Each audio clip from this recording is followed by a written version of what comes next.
Hi everybody, welcome to my channel. In this video, I wanted to talk about net worth, what it is and how we track it and what our net worth is.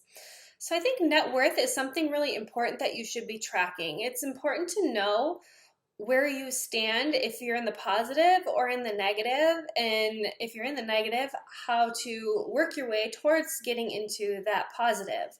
So net worth is your assets minus your liabilities. So things that you own minus things that you owe.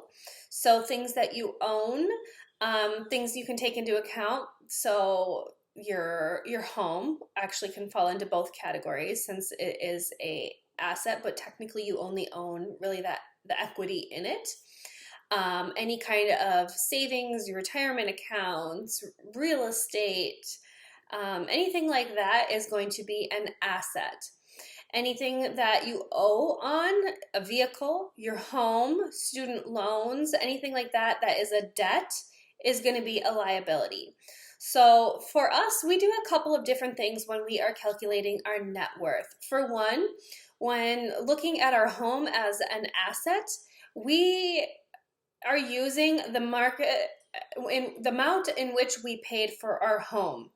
I was keeping track of like what the current Redfin assessment value is and tracking it in a different spreadsheet somewhere else, and kind of looking at that.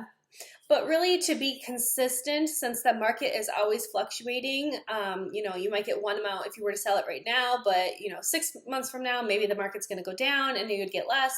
So just for consistency purposes, we use the amount that we paid for our home in calculating this. So just keeping in the back of our minds that really we would get more than that if we were to sell it, but I'd rather estimate low than overestimate. So we do use the home price that we paid for the home, not the current market value.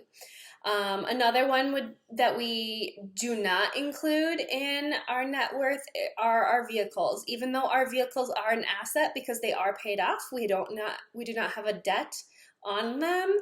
It's kind of one of those things like it's not really an asset in the sense that it's not like we're going to just go sell those vehicles to get that money, because we need a vehicle to drive.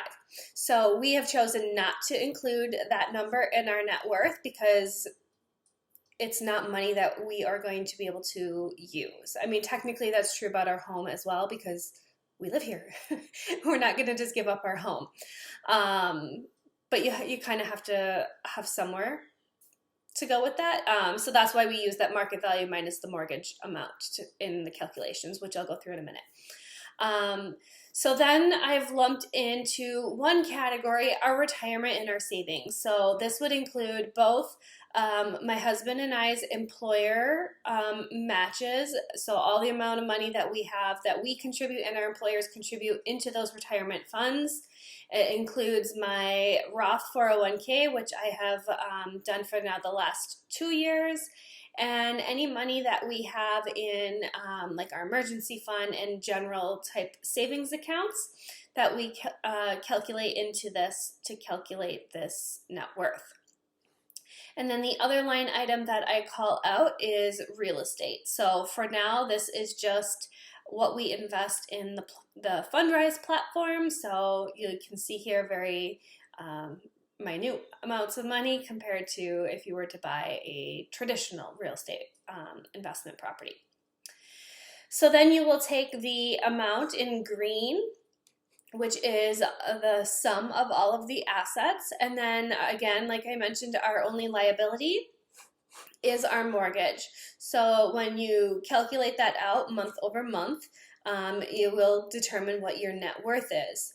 So because the market has been so volatile, you can see in the dollar amount change, whether it's red or green, whether the market has gone up or down, and it's been down a lot more than it has been up, but that's okay. It will recover at some point. It just can be a little bit disheartening considering we contribute not only to our retirement accounts, but to, different savings account every single month. And then for it to be still a negative is a little bit depressing, not gonna lie. Same with the graph. I think just because this year has been all over the board and the stock market has just been down, we've lost a lot of money. Um, it's almost a trend line down instead of a trend line up. So that's why it's important that you look at your numbers in many different ways so that you can see, you know, that you are still making progress. And if you've watched any of my other videos, like with the mortgage payoff that we are semi-doing, but just seeing that progress that you make. So tracking things in different ways so that it keeps you motivated. Because if this was the only thing that I looked at or that I tracked, and I'd be like, oh man, it's just going down, like why, it's not even worth it kind of thing. But that's not true. You want to look at it and spin it in a positive way. So even though I'm losing money, like if you look back to like May, it was down $18,000.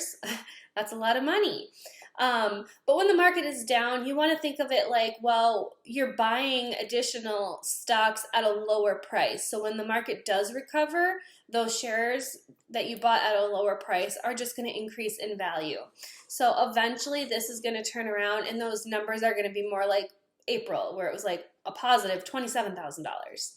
So just keeping that in mind and not getting discouraged, but also knowing where you stand, because calculating your net worth is really important if you're, you know, planning for the future, if you want to be part of the FIRE community, the Financial Independence Retire Early, anything like that. You need to know what your net worth is and what your ultimate goal is.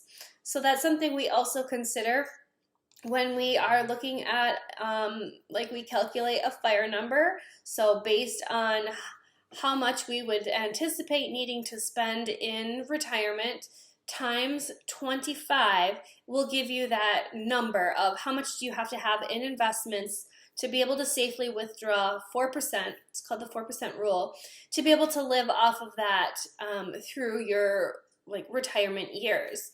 So that number can be very, very large and very intimidating, but that's why it's really important that you start investing early and you invest consistently so that it has time in the market to grow and to multiply over the years, because it will start slow, but as you continue to build it, it will kind of snowball in a good way and, you know, add up faster and faster. So I try to remind myself of that. So even in a down market like right now, where you're losing money and it feels defeating, knowing that I am, you know, plenty of years away from retirement age, that I have plenty of time for that to recover, and those shares that I'm buying now on a discount will only go up in value and help me to build more wealth. So it's a very simple spreadsheet, kind of just plugging in the numbers that I have on different tabs of where I keep track of this, and then just kind of sum those up, like the retirement and the savings I pull in from a different spreadsheet to populate that number. And then same with like our Fundrise account, I just plug in that number.